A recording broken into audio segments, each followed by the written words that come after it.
Hello दोस्तों, बिहार शिक्षक भर्ती वाले हो जाइए तैयार, क्योंकि आज आप लोगों के लिए लेके आ गए हैं बिहार स्पेशल मॉक टेस्ट और वो भी रहेगा आज पहला मॉक टेस्ट। तो चलिए स्टार्ट करेंगे आज के प्रश्नों से।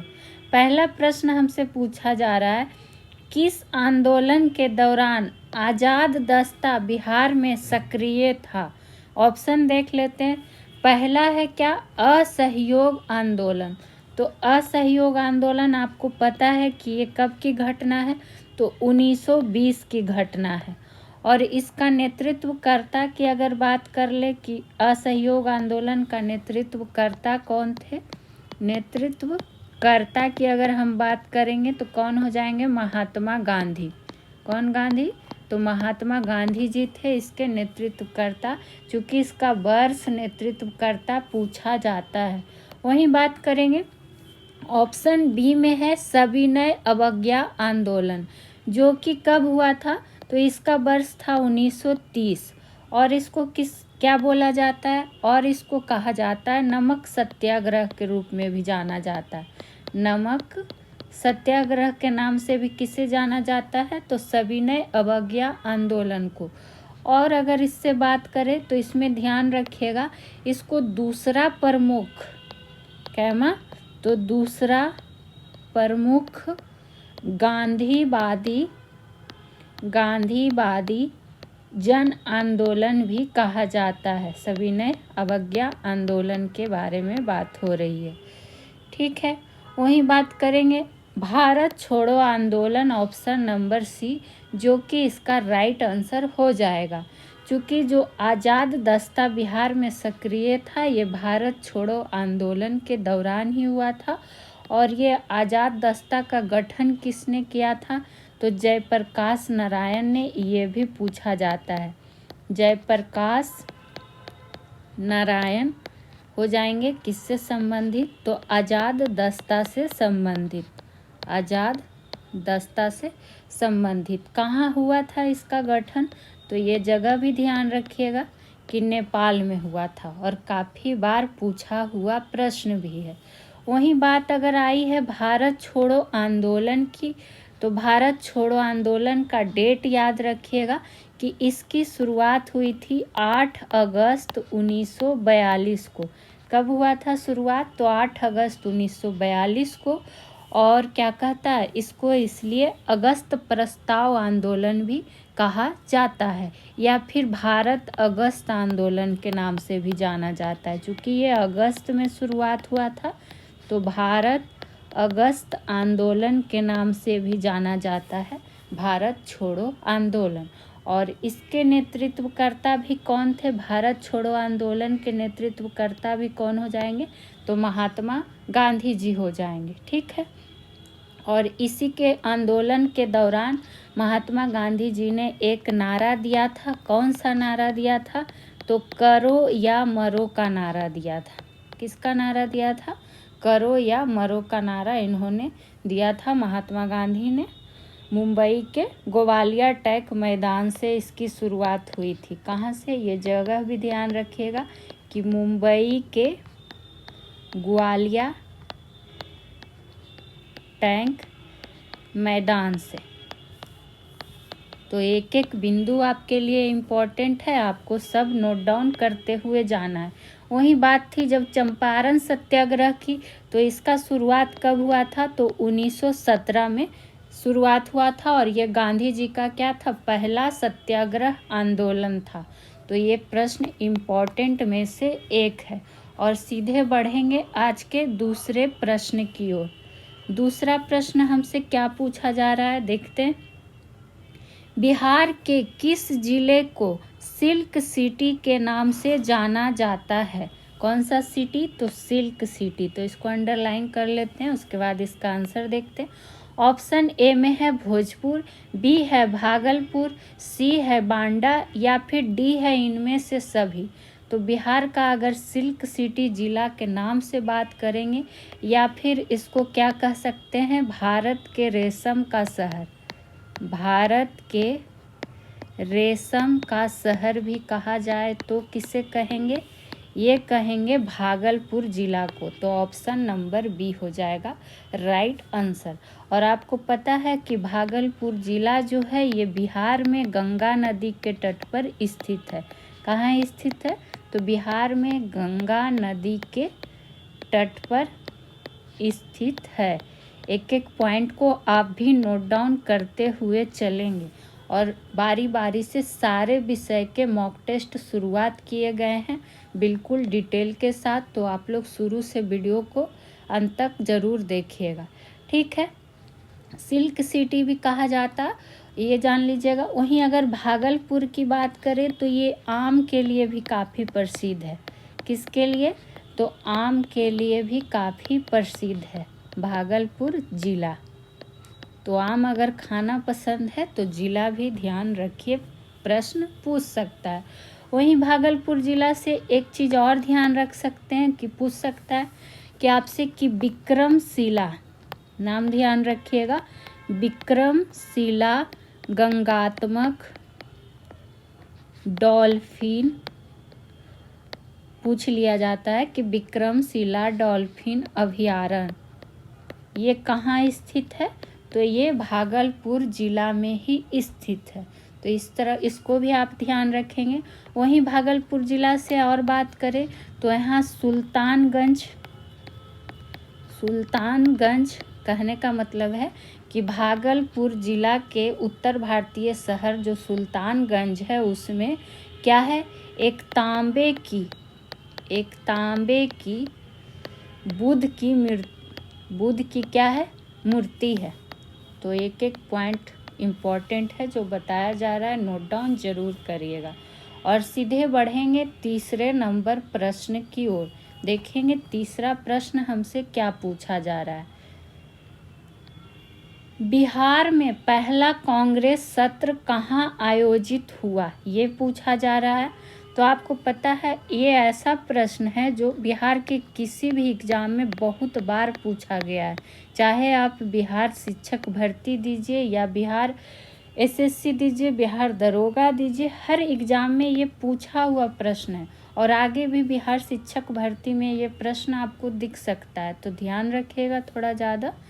ऑप्शन ए है पटना, बी है गया, सी है मुजफ्फरपुर, डी है दरभंगा।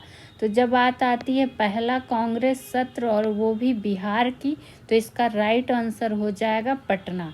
तो ऑप्शन नंबर ए, यानी कि पटना के कहाँ, एग्जैक्ट लोकेशन भी आप ध्यान रख सकते हैं कि पटना के बांकीपुर में हुआ था। कब हुआ था? कहाँ हुआ था? तो पटना के बांकीपुर में। इसका वर्ष भी आप ध्यान रख सकते हैं चूँकि 1912 में हुआ था। कब हुआ था? तो 1912 में हुआ था। और भारतीय राष्ट्रीय कांग्रेस ने अपना 27वां अधिवेशन यहाँ आयोजित किया था। कैमा? तो 27वां अधिवेशन, ये भी ध्यान रखेगा। अब इसमें आपसे ये पूछ सकता है कि इस अधिवेशन की अध्यक्षता किसने की थी। तो अध्यक्षता अगर पूछे कि किसने की थी तो नाम ध्यान रखिएगा, R.N. मधोलकर ने किया था। किसने? यानी कि पूरा नाम क्या था? रघुनाथ नरसिंह मधोलकर जी ने इसकी अध्यक्षता की थी, ठीक है। तो ये पॉइंट आपसे पूछ सकता है। वहीं जब बात आई है भारतीय राष्ट्रीय कांग्रेस की, तो आपको हम फुल डिटेल के साथ पढ़ा भी चुके हैं इसको। बाकी अगर आपसे पूछ ले कि भारतीय राष्ट्रीय, चूँकि इससे संबंधित जानकारी जानना भी ज़रूरी है आपको कि भारतीय राष्ट्रीय कांग्रेस की स्थापना कब हुई थी। स्थापना वर्ष काफ़ी बार पूछा जाता है, तो 1885 में हुई थी। कहाँ हुई थी? तो बम्बई में हुई थी। और पहले सत्र की अध्यक्षता किसके द्वारा किया गया था?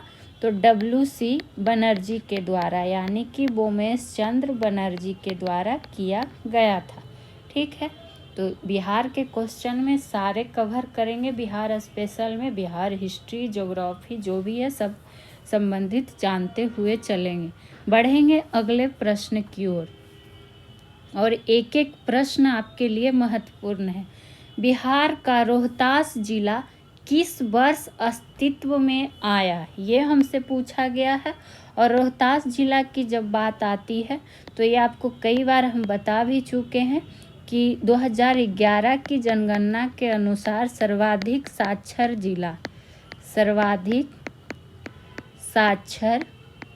जिला कहिए कौन है, तो रोहतास है। या फिर इसमें अगर पूछे कि चावल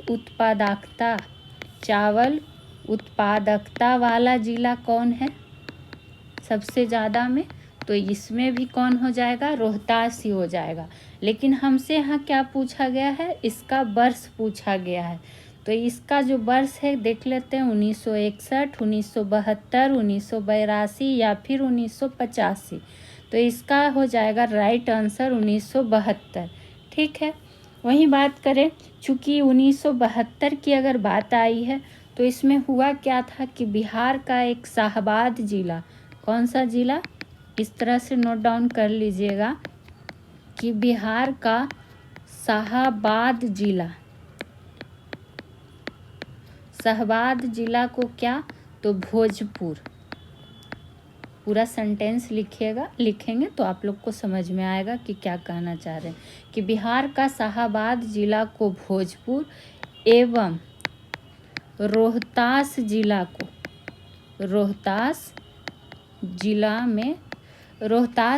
को क्या हुआ था, इस तरह से लिख लीजिएगा कि रोहतास जो था 2 जिलों में बांट दिया गया था। 2 जिलों में क्या कर दिया गया था, बांट दिया गया था। ये 1972 की ही बात हो रही है। हालांकि इसके बाद में बिहार में शाहाबाद नाम का जिला कोई नहीं रहा, लेकिन रोहतास तो है, तो इसलिए आप ध्यान में रखिएगा। और शाहाबाद जिला का मुख्यालय शहर कहाँ है, आरा, जिससे वीर कुंवर सिंह ने क्या किया था। तो ये प्रश्न भी काफ़ी बार पूछा भी गया है। वहीं अगर बात करें रोहतास की, तो रोहतास जिला का मुख्यालय कौन सा शहर बना, ये भी पूछ सकता है। तो मुख्यालय में बना था सासाराम। तो क्या पूछ ले, हर रूप से आपको ध्यान में रख लेना है। और भोजपुर जिला की जो बात आई थी, तो आपको पता है कि भोजपुर जिला के एक भाग को एक अलग जिला का दर्जा देकर बक्सर जिला बना दिया गया था। और रोहतास जिला का एक भाग को 1991 में अलग करके कैमूर जिला बनाया गया। तो ये सब आप अपने से भी ध्यान रख सकते हैं, और जो इम्पोर्टेंट था वो आपको लिख दिया गया। सीधे बढ़ जाएंगे अगले प्रश्न की ओर। और सारे विषय के मॉक टेस्ट कराए जा रहे हैं, मैराथन भी कराए जा रहे हैं, तो आप लोग पूरा वीडियो ज़रूर देखिएगा। बिहार बजट 2024-25 में प्रतिबद्ध व्यय अवयवों के रूप में किसे रखा गया है। ऑप्शन ए है वेतन व्यय एवं पेंशन व्यय को बिल्कुल रखा गया है। बी है ब्याज भुगतान एवं लोक ऋण अदायगी व्यय को, इसको भी रखा गया, यानी कि ए और बी दोनों को रखा गया। और ऑप्शन डी में तो नन ऑफ दीज ही था। ठीक है। वहीं अगर बात आई बिहार बजट से भी क्वेश्चन काफ़ी आते हैं, चाहे आप बिहार संबंधित कोई भी एग्ज़ाम दीजिए, तो आपको ये ध्यान रखना होगा। ठीक है, ये दोनों सेंटेंस को ध्यान रखिएगा, नोट डाउन कर लीजिएगा। वहीं बात करें कि और क्या इसमें पूछ सकता है, हालांकि राशि पूछ दिया जाता है। तो राशि की अगर बात करेंगे तो एक पॉइंट यहाँ पर इस तरह से ऐड कर सकते हैं कि बिहार बजट 2024-25 में पेंशन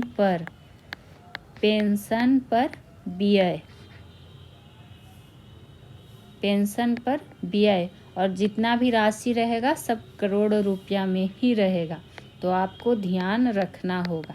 ठीक है, इतना करोड़ रुपया क्या करना है, आपको ध्यान रखना है कि बिहार बजट में पेंशन पर व्यय किया गया है या फिर क्या किया गया है, दर्शाया गया है। ठीक है। हालांकि आपको सेंटेंस के रूप में ऐसे प्रश्न दिए रहेंगे, बस आपको याद होना चाहिए कि कथन सही है या गलत है। और जो ये तो हो गया पेंशन व्यय जो कि ऑप्शन ए में था।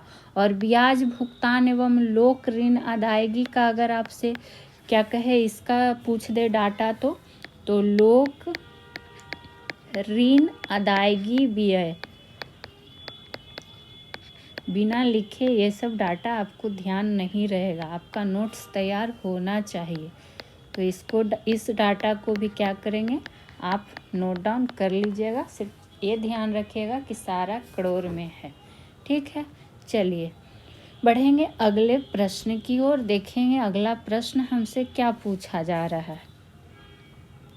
बिहार के कोसी प्रमंडल में कुल कितने जिले हैं? किससे आ गया है? कोसी प्रमंडल का। तो कोसी से क्या याद आता है आपको? कोसी नदी। तो आपको पता है कि सबसे पहला प्रश्न तो यही बन जाता है कि बिहार का शोक किस नदी को कहा जाता है? तो कोसी नदी को। और मार्ग बदलने वाली नदी भी किसे कहा जाता है? तो कोसी नदी को। लेकिन यहाँ हमसे जिला पूछा गया है कोसी प्रमंडल का। देख लेते हैं, ऑप्शन ए है 2, बी है 3, सी है 4 या डी है 5। तो इसका जो राइट आंसर हो जाएगा क्या हो जाएगा? 3 जिला। तो ऑप्शन नंबर बी। ठीक है, तो ये आप ध्यान रखिएगा। हो सके वो 3 जिला का आपसे नाम भी पूछ सकता है कि कौन कौन है। तो ध्यान रखेंगे कौन कौन है। मधेपुरा, सुपौल और कौन? एक तीसरा सहरसा। हो सके इस तरह से पूछ दे कि इनमें से कौन शामिल नहीं है या फिर इनमें से कौन कौन शामिल है। तो हर तरह से आपको ध्यान में रख लेना है। जब बिहार की बात आई है तो बिहार में कितने प्रमंडल है ये भी तो आपसे पूछ सकता है। तो 9 प्रमंडल है। ठीक है, और बिहार का मैप देख के आप लोग उसको अच्छे से ध्यान भी कर सकते हैं। ठीक है, उसी तरह और किसका किसका आपसे पूछ सकता है।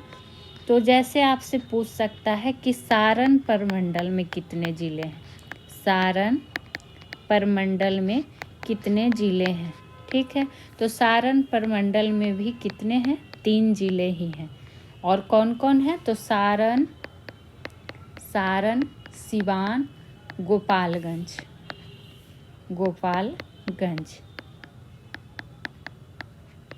ठीक है, ये आप ध्यान रखिएगा। वहीं और किसका पूछ सकता है? आपसे पूछ सकता है, चूँकि बिहार का जान गए, सारण जिला का जान गए, और पटना प्रमंडल का भी पूछ सकता है। तो क्यों ना इसको भी ध्यान में रख लिया जाए और सबको एक जगह ही नोट डाउन कर लिया जाए। तो पटना प्रमंडल में कुल कितने ज़िले हैं? तो 6 ज़िले हैं। कौन कौन हैं? तो पटना हो गया, नालंदा हो गया, भोजपुर, बक्सर, रोहतास और कैमूर, ये सब आते हैं पटना प्रमंडल के अंतर्गत। और बढ़ेंगे 7वें नंबर प्रश्न की ओर। बिहार की किस जनजाति ने कांग्रेस के गया अधिवेशन में भाग लिया था? ये हमसे पूछा जा रहा है। ऑप्शन ए है संथाल, बी है सन्यासी, सी है उराव या फिर डी है मुंडा। तो जनजाति से भी एक प्रश्न रहता ही है, काफ़ी पूछा जाता है। तो ये किस जनजाति ने जो है कांग्रेस के गया अधिवेशन में भाग लिया था? तो आपको पहले ये पता होना चाहिए कि बिहार के गया में जो अधिवेशन हुआ था वो कब हुआ था?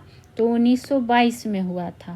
और अगर इसकी अध्यक्षता किसने की थी ये आपसे पूछ दे तो ध्यान रखिएगा कि CR दास ने किया था।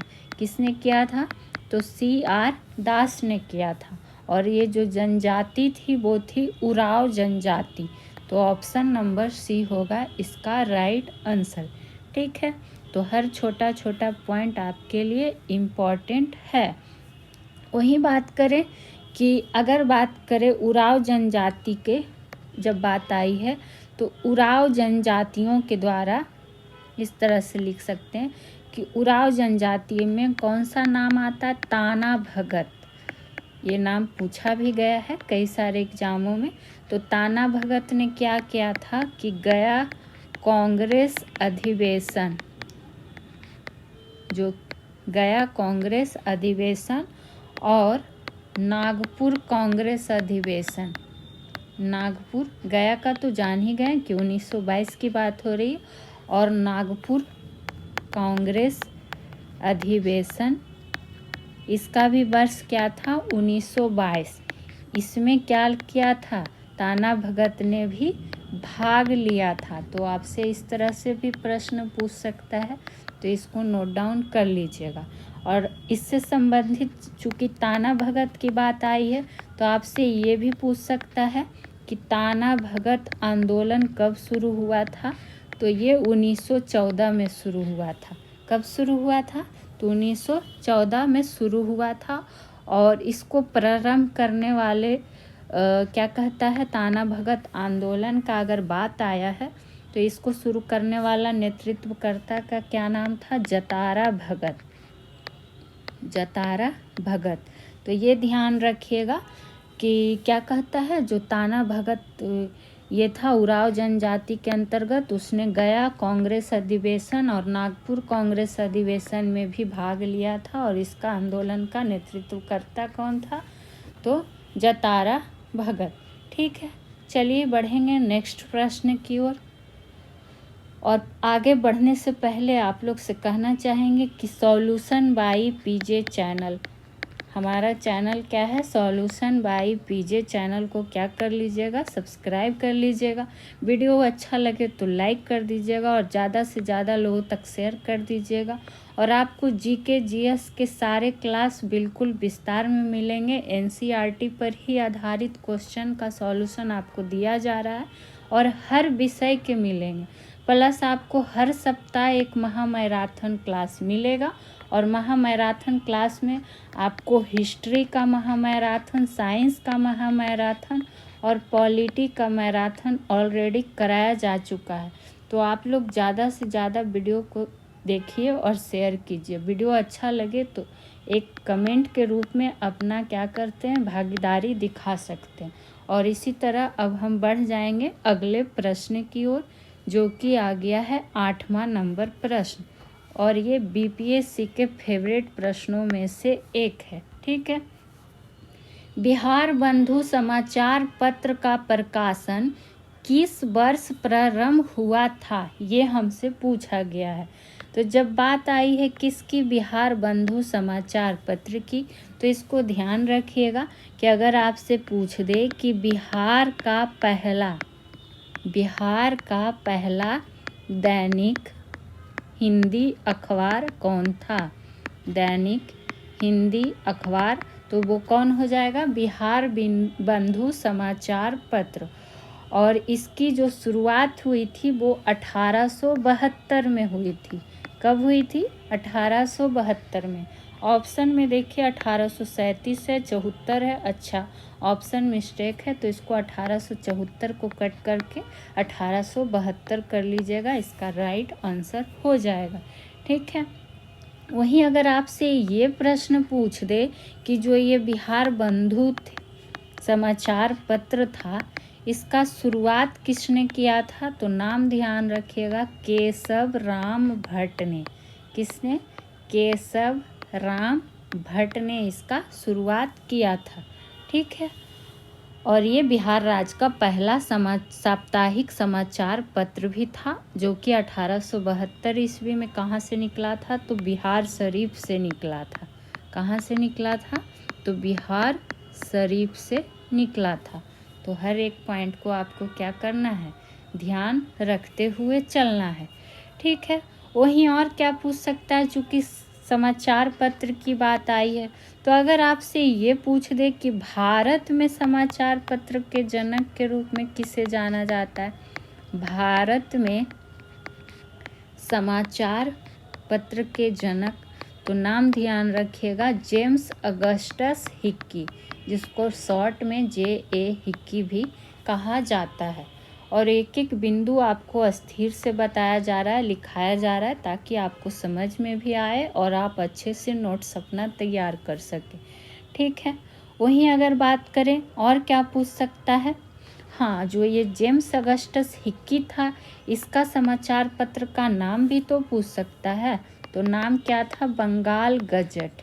कौन गजट? तो बंगाल गजट। ठीक है, चलिए बढ़ जाएंगे अगले प्रश्न की ओर। और हर तरह के बिहार में बिहार स्पेशल सेशन में प्रश्न शामिल किए गए हैं, आप देख ही रहे होंगे। बिहार में किस प्रकार के शैलों में पाइराइट पाया जाता है? पाइराइट की बात आ गई है। ऑप्शन ए है धारवाड़ क्रमशैल, बी है कुप्पा क्रमशैल, सी है विंध्यन क्रमशैल। तो ये पाया जाता है विंध्यन क्रमशैल में, तो ऑप्शन नंबर सी हो जाएगा राइट आंसर। चूँकि इसका क्रम इसके बाद है, यानी कि कुप्पा क्रम के बाद ही क्या हुआ, भारत में विंध्यन क्रमशैल का क्या हुआ था, विकास हुआ था। तो ये पॉइंट भी ध्यान रखेंगे कि किसके बाद हुआ था। वहीं और क्या लिख सकते हैं, पॉइंट आप इस तरह से नोट डाउन करके लिख सकते हैं कि बिहार में चूँकि विंध्यन क्रम की बात आई है, तो बिहार में जो विंध्यन क्रम की शैली है, विंध्यन क्रम की शैल है, शैल की अगर बात आई है तो दक्षिणी पश्चिमी रोहतास, दक्षिणी पश्चिमी रोहतास और कौन जिलों में पाई जाती है, जिला भी आपसे पूछ सकता है, तो रोहतास और कैमूर जिलों में पाई जाती है, कैमूर जिलों में पाई जाती है। तो ये भी आप नोट डाउन कर लीजिएगा, ठीक है। वही बात करें कि यह चूना पत्थर का प्रमुख स्रोत के अंतर्गत भी आता है और बिहार जो है पाइराइट के मामले में खास करके काफ़ी अग्रणी है, तो ये आप ध्यान में रख सकते हैं। और सीधे बढ़ेंगे 10वें नंबर प्रश्न पे। बिहार में धान रोपते समय कौन सा गीत गाया जाता है?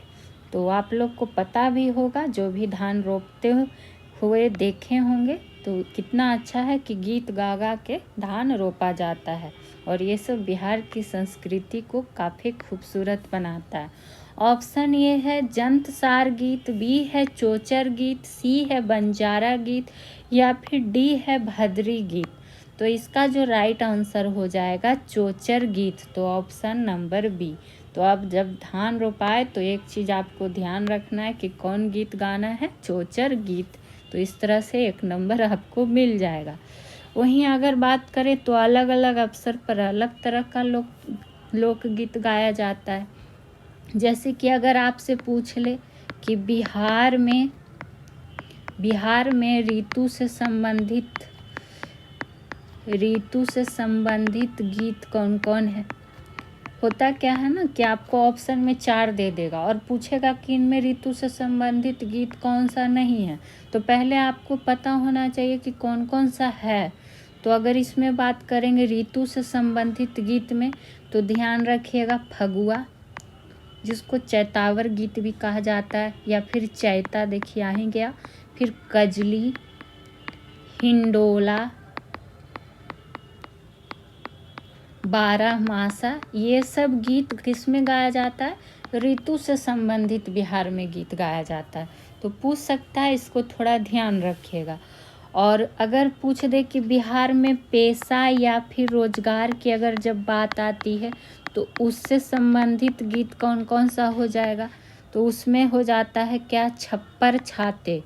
बताइए, तो ध्यान रखिएगा कि छप्पर छाते गाइएगा तो पेशा या रोजगार आपको मिलेगा। वहीं बात करें जाता पिसाई, ठीक है, ये सब किससे, पेशा या क्या कहता है, रोजगार से संबंधित गीत के अंतर्गत आ जाता है। अब सीधे बढ़ेंगे अगले प्रश्न की ओर। और हर विषय के मॉक टेस्ट आपको प्रोवाइड किए जा रहे हैं और पीडीएफ चाहिए तो टेलीग्राम ग्रुप से भी आप लोग जुड़ सकते हैं। कौन सा राष्ट्रीय जल मार्ग बिहार से गुजरता है? ऑप्शन ए है राष्ट्रीय जल मार्ग 1, बी है राष्ट्रीय जल मार्ग 2, सी है राष्ट्रीय जल मार्ग 3 या डी है राष्ट्रीय जल मार्ग 4। तो ये जो गुजरता है राष्ट्रीय जल मार्ग 1, तो ऑप्शन नंबर ए हो जाएगा इसका राइट आंसर। अब ये आपसे पूछ सकता है कि राष्ट्रीय जल मार्ग 1 जो कि बिहार से गुजरता है, ये कहाँ से कहाँ तक जाता है, ठीक है। तो जब बात आती है राष्ट्रीय जल मार्ग 1 की, तो एक पॉइंट इसमें ये ध्यान रखिएगा कि बक्सर से भागलपुर तक का जो खंड है वो क्या है, बिहार में पड़ता है। ये पहला पॉइंट इसमें हो गया। दूसरे पॉइंट की अगर इसमें हम बात करें तो ये जान सकते हैं कि प्रयागराज से, कहाँ से, तो प्रयागराज से ये हल्दिया तक जाता है।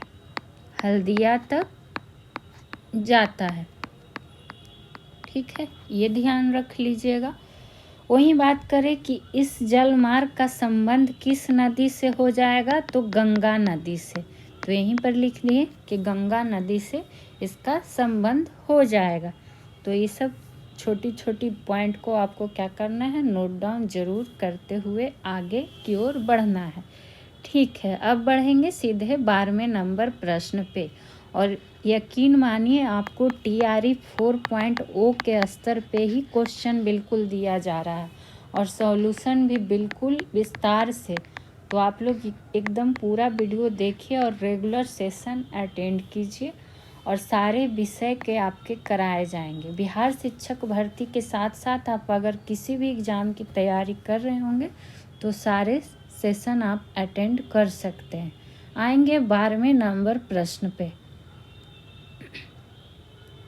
ऋग्वेद में बिहार के लिए किस शब्द का प्रयोग किया गया है, तो किसके लिए आ गया है, ऋग्वेद में, और बिहार के लिए पूछा गया। तो ये आपको पता होना चाहिए कि चाहे वो ऋग्वेद हो या फिर क्या हो, अथर्ववेद हो। ध्यान रखिएगा, ऋग्वेद के साथ अथर्ववेद, यजुर्वेद और क्या कहता है, सामवेद और सामवेद। इसमें क्या है, तो ये चारों वेद में बिहार का उल्लेख है, बिहार का उल्लेख आपको मिलता है। तो ये एक पॉइंट आप इसमें ध्यान रख लेंगे। वहीं बात करेंगे, यहाँ हमसे पूछा गया है कि ऋग्वेद में बिहार के लिए कौन सा शब्द प्रयोग किया गया, तो ये किया गया है कीकर शब्द। कीकर भी रह सकता है कहीं कहीं पे, कीकट भी रह सकता है। तो ये भी ध्यान रखिएगा, ऑप्शन नंबर बी हो जाएगा। यानी कि क्या कहा गया है, कीकट कहा गया है। ठीक है, और क्या ध्यान रख सकते हैं, जो कीकट ये शब्द है इसको 12 पुराण में, किस पुराण में, तो 12 पुराण में क्या रखा गया है, इसको अपवित्र प्रदेश कहा गया है, अपवित्र प्रदेश। तो आपसे इस तरह भी तो प्रश्न पूछ सकता है कि किस पुराण में कीकट को एक अपवित्र प्रदेश कहा गया है। ठीक है, वहीं बिहार की बात आई है तो आपको पता है कि पहले मगध, तो मगध क्या कहता है, मगध शब्द का अगर सर्वप्रथम उल्लेख आपसे पूछ ले कि सर्वप्रथम उल्लेख किस वेद में आपको मिलेगा, जब बात करेगा सर्वप्रथम का तो ध्यान रखिएगा अथर्ववेद में, अथर्ववेद में। तो ये एक छोटा छोटा पॉइंट है लेकिन ध्यान रखना है। वहीं बात करेंगे यजुर्वेद में, तो यजुर्वेद में विदेहराज, यानी सब बिहार के लिए ही प्रयुक्त शब्द है। और ध्यान ये रखना है कि कहाँ, जैसे अथर्ववेद में मगध हो गया और यजुर्वेद में विदेह हो गया, कीकट हो गया ऋग्वेद में, इस तरह से ध्यान रख सकते हैं। आ जाएंगे अगले प्रश्न पे, और आप लोग से रिक्वेस्ट रहेगा कि प्लीज़ कमेंट एक किया कीजिए, आप लोग के कमेंट से हमें भी मोटिवेशन मिलता है। तो और सारा NCERT बेस्ड क्वेश्चन ही आपके लिए लाया जा रहा है।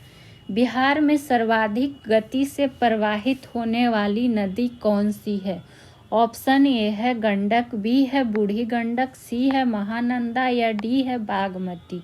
तो बात आई है सर्वाधिक गति से, तो ये हो जाएगा ऑप्शन नंबर बी, यानी कि बूढ़ी गंडक। ठीक है, वहीं अगर बात करें इसका उद्गम का, बूढ़ी गंडक का उद्गम का, तो ध्यान रख सकते हैं उद्गम में कि सोमेश्वर श्रेणी, कौन श्रेणी, तो सोमेश्वर श्रेणी के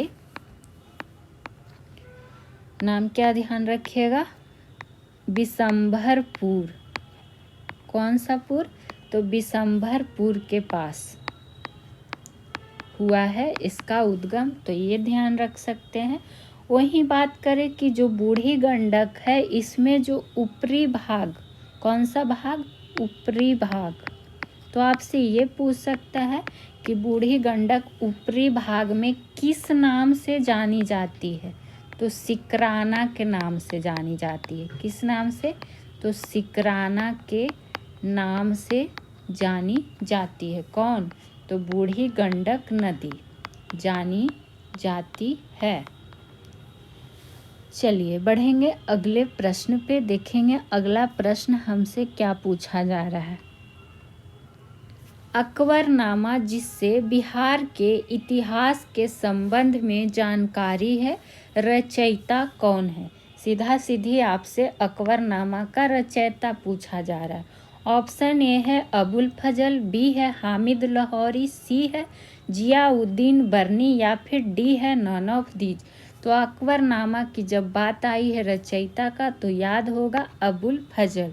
ठीक है, तो ये हो गया। और ये जो अकबरनामा है ये 3 खंडों में लिखा गया है, तो कभी कभी खंड भी पूछ दिया जाता है। तो कितने खंडों में लिखा गया है, तो 3 खंडों में लिखा गया है। ठीक है, और अकबरनामा पुस्तक में क्या आपको मिलेगा, तो इसमें आपको अकबर के शासनकाल से संबंधित बातें, अकबर के शासनकाल की जो भी महत्वपूर्ण जानकारियां हैं उसका उल्लेख इसमें किया गया है। ठीक है, तो आप ये भी ध्यान रख सकते हैं। हाँ, आपसे ये भी पूछ सकता है प्रश्न कि जो अकबरनामा पुस्तक है, अकबरनामा पुस्तक, इसका तीसरा भाग, अकबरनामा का तीसरा भाग जो है वो क्या कहलाता है, तो ये कहलाता है आईने अकबरी। तो ये भी कभी कभी आपसे पूछ देता है कि आईने अकबरी के लेखक कौन थे, तो अबुल फजल ही थे, लेकिन ये अकबरनामा का तीसरा भाग भी कहलाता है। और आईने अकबरी में भी क्या वर्णन है, तो मुगल प्रशासन के ही जानकारी के बारे में वर्णन है, मुगल प्रशासन के बारे में ही क्या है, वर्णन है। तो ये आप ध्यान रख लीजिएगा। अब चलिए यहाँ पर एक प्रश्न आपके लिए रहेगा और उसको आपको कमेंट बॉक्स में जवाब देना। तो प्रश्न क्या रहेगा आपके लिए, आपको बताना है कि तारीखे ए फिरोज शाही, चूँकि हम आपको कई बार पढ़ा भी चुके हैं कि तारीखे ए फिरोज शाही जो है ये किसकी पुस्तक है, ये आपको कमेंट बॉक्स में जवाब देना है। चलिए बढ़ेंगे अगले प्रश्न पे। बिहार में द्वैध शासन प्रणाली किसने प्रारंभ किया था। ऑप्शन ए है लॉर्ड क्लाइव, इसको कर लीजिएगा क्या, रॉबर्ट क्लाइव। ठीक है, बी है लॉर्ड कर्जन, सी है मीर जाफर। लीजिए कैसा कैसा मिस्टेक है, पर क्या करिएगा, थोड़ा बहुत हो जाता। डी है मीर कासिम, तो इसका जो राइट आंसर हो जाएगा रॉबर्ट क्लाइव, तो ऑप्शन नंबर ए होगा। ठीक है, वही बात जब आई है द्वैध शासन की, तो आपसे ये पूछ सकता है कि जो ये द्वैध शासन था, तो इसको हाँ इस तरह से पूछ लिया जा सकता है कि द्वैध शासन के जनक के रूप में किसे माना जाता है। ये प्रणाली तो जान गए कि किसने शुरू किया था, लेकिन अगर बिहार में, लेकिन अगर पूछे कि द्वैध शासक के जनक किसे कहा जाता है, तो लियोनस कार्टियस को। किसको, लियोनस कार्टियस को। ठीक है, तो ये नोट डाउन कर लीजिएगा। वहीं अगर बात पूछ रहे कि बंगाल में द्वैध शासन को समाप्त किसने कर दिया था, तो समाप्त जो कर दिया था वारेन हेस्टिंगस ने। किसने, तो वारेन हेस्टिंगस ने। ठीक है, और जो राज्य में द्वैध शासन हुआ था ये किस सुधार के द्वारा लागू किया गया था, तो ये लागू जो किया गया था मॉन्टेग्यू चेम्सफोर्ड, मॉन्टेग्यू चेम्सफोर्ड सुधार के द्वारा। तो आपसे कुछ भी पूछ सकता है, तो हर रूप से आपसे जानकारी आपको होनी चाहिए। और बढ़ेंगे अगले प्रश्न पे। बिहार में स्वराज दल का गठन किसने किया? एक एक प्रश्न ऐसा है जो कई सारे एग्जाम में पूछा भी गया है, आगे भी पूछा जाएगा, और इससे जो संबंधित आपको जानकारी दी जा रही है वो आपके लिए ज़्यादा इम्पोर्टेंट है। बिहार में स्वराज दल का गठन की अगर हम बात करेंगे तो ये क्या था? श्री कृष्ण सिंह ने, ऑप्शन नंबर ए। चूँकि बिहार में जो श्री कृष्ण सिंह के नेतृत्व में कब की बात है तो 1923 में स्वराज दल की एक शाखा का गठन किया गया था। वहीं अगर आपसे ये प्रश्न पूछ दे कि बिहार में स्वराज पार्टी का या स्वराज दल का प्रथम अध्यक्ष की बात कर लेगा तो कौन हो जाएगा? श्री नारायण प्रसाद। ठीक है। और सचिव कौन थे इसके? तो सचिव का नाम भी ध्यान रखिएगा, अब्दुल बारी। तो हर छोटा छोटा पॉइंट को आप ध्यान में रख सकते हैं, इम्पॉर्टेंट है। बढ़ जाएंगे सीधे अगले प्रश्न पे, जो कि प्रश्न नंबर 17। बिहार सरकार द्वारा टीबी मुक्त करने का लक्ष्य कब तक रखा गया है? तो ये लक्ष्य है 2025 तक या 26 तक या 27 तक या 28 तक। ये लक्ष्य जो है 2025 तक ही रखा गया है, तो ये ध्यान में आप रख लीजिएगा। और इसमें अगर ध्यान रख सकते हैं कि टीबी की जब बात आई है तो टीबी को ही तपेदिक भी कहा जाता है, यक्ष्मा भी कहा जाता है, टीबी रोग का ही नाम है। वहीं अगर इसकी बात हम कर ले तो टीबी किसके द्वारा होता है? तो ये जीवाणु जनित रोग है। कैसा रोग है? तो जीवाणु जनित रोग है। वहीं और इस जीवाणु का नाम क्या है ये भी आपसे पूछ सकता है, तो माइक्रोबैक्टीरियम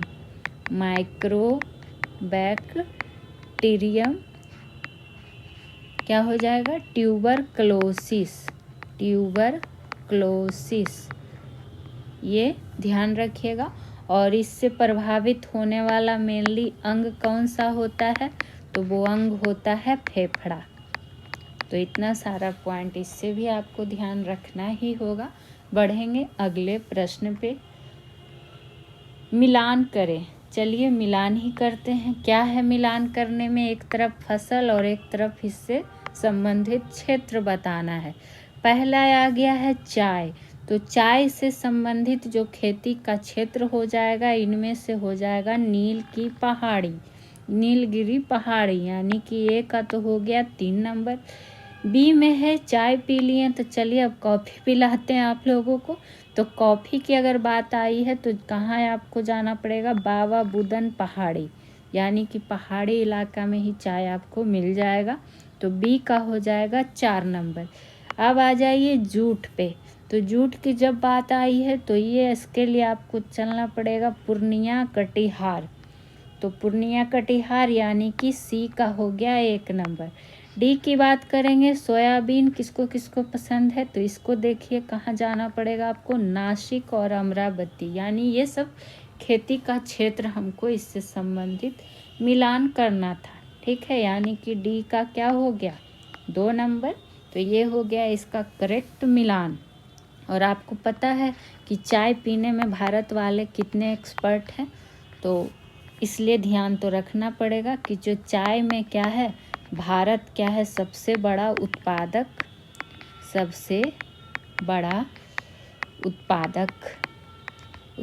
के रूप में आता है। और अगर वही राज्य में बात कर ले तो राज्य में कौन सा है? तो असम है। तो चाय तो पीजिए, चाय कॉफ़ी, लेकिन उसके साथ ही साथ क्या करना है? आपको ध्यान रखना है कि क्या क्या प्रश्न इससे आपसे पूछ सकता है। चलिए बढ़ेंगे अगले प्रश्न पे। और एक बार फिर से आप लोग को कहना चाहेंगे कि please solution by PJ channel को सब्सक्राइब कर लीजिएगा। वीडियो अच्छा लगे तो लाइक शेयर भर के कर दीजिए। और सारे विषय का आपको बिल्कुल मॉक टेस्ट डिटेल के साथ कराया जाएगा, NCERT पर ही आधारित। और महामैराथन क्लास भी आपको मिलता रहेगा, जिसमें ऑलरेडी आपको क्या कहता है, हिस्ट्री साइंस का करा दिया गया है, वीडियो प्लेलिस्ट बना हुआ है, जाके देख सकते हैं। और प्लीज़ कमेंट ज़रूर किया करें कि कैसा वीडियो लगता है, कैसा क्वेश्चन का लेवल रहता है, क्या आपका सुझाव है, एक कमेंट तो कर ही सकते हैं। सीधे बढ़ेंगे अगले प्रश्न पे। बिहार का पहला रामसर स्थल कांवर ताल किस जिले में स्थित है? तो ये है बेगूसराय जिला में। तो ऑप्शन नंबर सी। क्यों इम्पोर्टेंट है? क्योंकि ये पहला रामसर स्थल है, ठीक है। और इसको 2020 में ही भारत का क्या हुआ था, 2020 में ही भारत का 39वां रामसर साइट घोषित कर दिया गया था। और आपको पता है कि जो ये कांवर ताल या फिर कहिए कांवर झील, कांवर ताल या फिर कांवर झील यह एशिया की सबसे बड़ी गोखुर झील भी है। क्या है? तो एशिया की सबसे बड़ी गोखुर झील है। 40-45 मिनट का वीडियो रहता है, आप लोग आसानी से देख सकते हैं और बहुत सारी जानकारी प्राप्त कर सकते हैं। एग्ज़ाम में नंबर आपको दिलाएगा। वही बात करें, अगर आपसे ये पूछ दे, क्या पूछ दे अगर कि भारत का सबसे, चूँकि बिहार का तो जान ही गया, अगर आपसे पूछ दे कि भारत का सबसे बड़ा रामसर साइट कौन है, रामसर साइट कौन है, तो ध्यान रखिएगा सुंदरबन वेटलैंड। ये क्या है, सबसे बड़ा। और छोटा पूछ दे तो जब बात आई है बड़ा का, तो छोटा को क्यों छोड़ना है, तो छोटा में आ जाता है रेणुका वेटलैंड। रेणुका वेटलैंड ये कहाँ स्थित है, तो हिमाचल प्रदेश में। चलिए सीधे बढ़ेंगे 20वें नंबर प्रश्न पे। बिहार का वह जिला जो 2011 की जनगणना के अनुसार सबसे अधिक जनसंख्या वृद्धि दर्ज किया है। तो बात आई है 2011 के अनुसार, तो यहाँ हो जाएगा ऑप्शन नंबर सी, यानी कि मधेपुरा, ठीक है। वहीं 2011 के जनगणना के अनुसार अगर हम बात करें कि मधेपुरा जिला में जो रहा दशकीय जनसंख्या वृद्धि दर, ये भी आपसे पूछ सकता है कि दशकीय जनसंख्या वृद्धि दर कितना प्रतिशत, तो 30.65%, ठीक है, ये ध्यान रखिएगा। वहीं अगर पूछ दे बिहार राज्य का कि बिहार राज्य का दशकीय जनसंख्या वृद्धि दर, तो 2011 के अनुसार तो 25.07%, किसी का भी पूछ सकता है, तो आपको हर का ध्यान में रखना पड़ेगा, ठीक है। और क्या पूछ सकता है, भारत की जनसंख्या, जब बिहार का जान रहे हैं तो भारत की जनसंख्या दशकीय वृद्धि दर 17.64%, तो हर एक को नोट डाउन करना ही है आपको। बढ़ेंगे अगले प्रश्न पे, जो कि आज के सेशन का अंतिम प्रश्न होगा। बिहार के किस जिले में 17वीं शताब्दी में निर्मित नौलखा महल स्थित है? बताइए, नौलखा गाना सुने हैं, मुझे नौलखा मंगा दे, तो यहाँ आपको नौलखा महल ध्यान रखना है, गहना नहीं ध्यान में रखना है। ऑप्शन ए है गया, बी है मधुबनी, सी है पश्चिम चंपारण, डी है सिवान। तो इसका जो राइट आंसर हो जाएगा बी, मधुबनी में है नौलखा महल। तो जो भी मधुबनी वाले होंगे वो तो देख लिए होंगे। वहीं बात करें जो ये नौलखा महल है, इसको राजनगर पैलेस के नाम से भी जाना जाता है, यानी कि राजनगर महल भी कह सकते हैं, इसी का नाम है। इसका निर्माण की बात करें कि निर्माण किसने करवाया था, तो दरभंगा महाराज, इस तरह से लिख सकते हैं कि दरभंगा के महाराज लोग तो महल यही सब बनाते थे ना जी, महल बड़ा बड़ा। तो ये निर्माण कराए थे रामेश्वर सिंह ने। किसने? दरभंगा के महाराज रामेश्वर सिंह द्वारा इसका निर्माण कराया गया था। और अगर आपसे पूछे ये तो महल का बात था, तो कन्फ्यूजन क्या बनेगा, नौलखा मंदिर, नौलखा मंदिर। ठीक है। तो नौलक्खा मंदिर कहाँ है? तो ये है बेगूसराय में, बेगूसराय जिला में है नौलक्खा मंदिर। और इसका निर्माण किसके द्वारा करवाया गया था? तो संत महावीर दास जी द्वारा, संत महावीर दास जी के द्वारा। तो नौलक्खा महल और नौलक्खा मंदिर दोनों में कंफ्यूजन ना करें, अच्छा से इसको ध्यान में रख लेंगे। ठीक है, तो आज के सेशन में इतना ही, फिर मिलेंगे नेक्स्ट वीडियो में। Thank you.